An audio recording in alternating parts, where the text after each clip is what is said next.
Open Sourced Workplace presents What You Need to Know About Millennials, written by Kate McDermott, narrated by Alec Denkoff. Millennials get a bad rap, and regardless of what's said about them, they're not nearly as adverse to hard work and dedication as is claimed to be the case. They simply want their lives to mean more, and as such, they're not willing to settle for less than they deserve. They're hungry and ready for change, as well as capable of creating it. Yes, they may be disconnected and delusioned, but it's not without cause.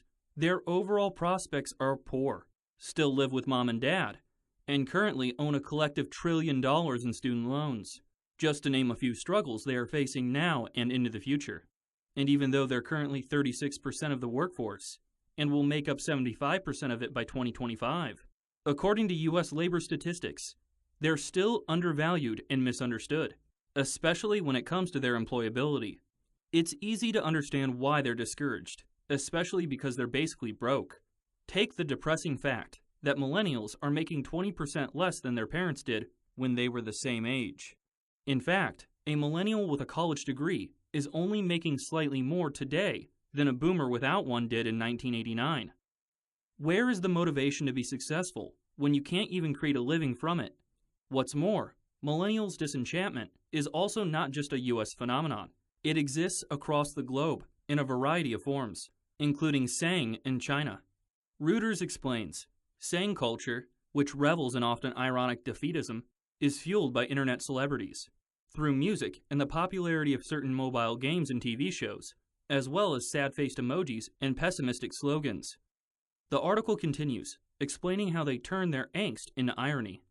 I wanted to fight for socialism today, but the weather is so freaking cold that I'm only able to lay on the bed to play on my mobile phone.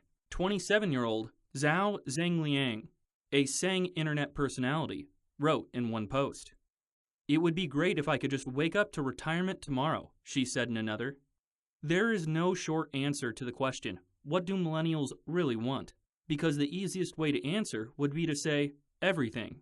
And sure, they may be classified as a little idealistic, but that's also what gives them the ability to have a better sense of what they desire in adulthood, and how they're going to achieve it, and in turn, change the world, individually and collectively, well into the future.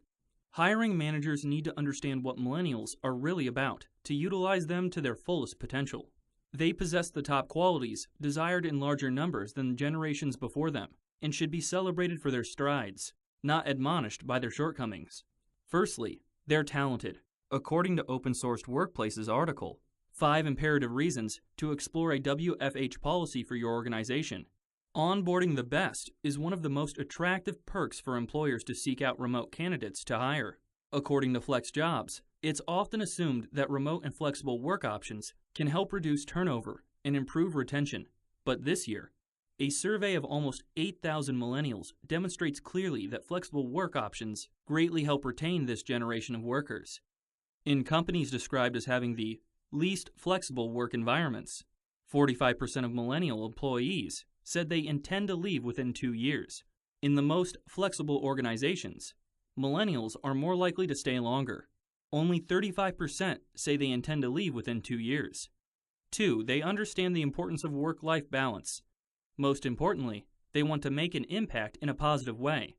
An article in CNN's Money notes a study conducted by strategy firm Department 26's director, Betsy Wecker, where she provides greater insight in their minds, surveyed 1,000 millennials and led detailed interviews with a small group of young people. The most important thing isn't building up this huge stash of money just to have it, Wecker says. For millennials, the goals are totally different. If they can pay their bills and travel a little, what matters most is that they are doing something inspiring that they feel passionately about. Because they desire a feeling of fulfillment beyond the monetary, these days, millennials are more likely to value work-life balance and a flexible schedule than to value mere career progression. We also know they need to derive some kind of personal or social meaning from the work they do. In a Viacom study, 4,364 millennials were asked about what they value in their professional lives.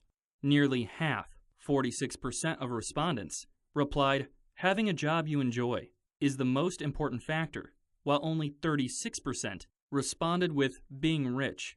They're also a generation ready to live in beyond the confines of a traditional desk, Inc. explains. Millennials are the first generation to enter the workforce with access to technology that enables them to seamlessly work remotely, which 75% of millennials want more opportunities to do.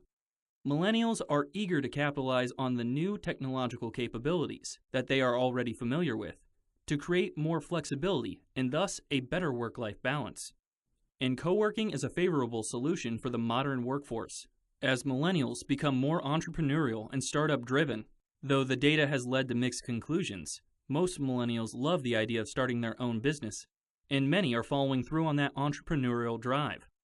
Thanks to the availability of online resources and the fast turnover rate for tech startups, creating a startup from scratch happens fast these days and can be done with smaller teams. That increased, rapid-fire demand for startup space has been a boon for the shared office space industry. Shared spaces are ideal for entrepreneurs with small budgets, uncertain futures, and a need for networking with other business owners. But it's not just co-working spaces that satisfy them. They want to satiate their wanderlust. The New York Times Magazine details the digital nomad's lifestyle blogger's beginnings and rapid growth thereafter. It wasn't until 2007 that a coterie of bloggers began promoting the lifestyle and its possibilities. The trend lashed together backpacker culture, monetized web presences, and the happiness optimization schemes of Timothy Ferriss, whose influential book, The 4-Hour Workweek, Escape 9 to 5, Live Anywhere, and Join the New Rich, was published that year. One early advocate was Tynan Smith, a former professional gambler and pickup artist. He appears in Neil Strauss's The Game under the pseudonym Herbal, turned blogger, who decided to go nomadic in early 2008. Traveling the globe became a way for Smith to regulate his costs of living according to how much his various online hustles brought in, a strategy that Ferriss called geo-arbitrage. If you're scrapping together $1,000 a month, the logic goes, the money will go further in Thailand than in New York. Alas, they don't want to roam forever. As the Silicon Republic notes, Shelley Osborne, head of learning and development at Udemy, said one of the more surprising findings from the Udemy report was the millennials' desire for stability. One better-known millennial stereotype is their tendency to be job hoppers. Surprisingly, our research found quite the contrary, she said. In addition, employers have a lot of learning to do when it comes to understanding what it is that their future employees want. The article continuing, Osborne also warned that employees are in danger of stunting the millennial workforce with a lack of trust. More than 2/3 of millennials say there's a gap between what they feel capable of doing and what employers believe they're qualified for. Additionally, 86% feel undermined by negative stereotypes about their generation's work ethic. What's more, millennials have a greater moral responsibility and want to do better than the generations before them. A Brookings study highlights this, pointing out that 83% of millennials agreed that too much power is concentrated in the hands of a few large companies. They want to shift the focus to social responsibility. When it comes to spending money, millennials are very conscious about how the purchases they make impact the world. 93% of millennial consumers say they would buy a product because of a cause association. Companies like Tom's, Warby Parker, Roost, and others have seen great success marketing to millennials, leading the way in cause-driven commerce. Not only are these brands benefiting from the halo of philanthropy, but they are also able to introduce consumers to global issues and opportunities. Nearly 60% of Gen Y consumers credit companies with helping to educate them on issues. And lastly, they give their time. Part of the reason why millennials have emerged as a champion of corporate volunteering is because it satisfies something we all need and deserve: job satisfaction. Millennials want it most out of their jobs, according to several studies. The same studies say employees who stay with their companies for extended periods of time very frequently cite job satisfaction as a major reason for sticking around. With all these positive attributes, it's difficult to understand why we're so hard on millennials. As such, it's time to change the paradox into something positive. Technology makes us more interconnected than ever, and as the world evolves, so does the way we work. We have the power to be more autonomous, especially when it comes to our overall employment opportunities in the future. With more options than ever, It's imperative to look at the entire landscape to come, and that's comprised almost completely of millennials. It's time to make them a more important part of the picture. Overall, there are myriad ways that organizations can make themselves appealing to a younger generation of workers, but they just have to give them a chance to prove themselves first. There is enough proof to posit that millennials are intelligent, driven, and motivated to do good along with doing well. What more could a company ask for in a potential hire? The quicker that the stereotypes are assuaged by giving millennials the chance they deserve, the more fortunate the future will be for the best and brightest workforce we have yet to see.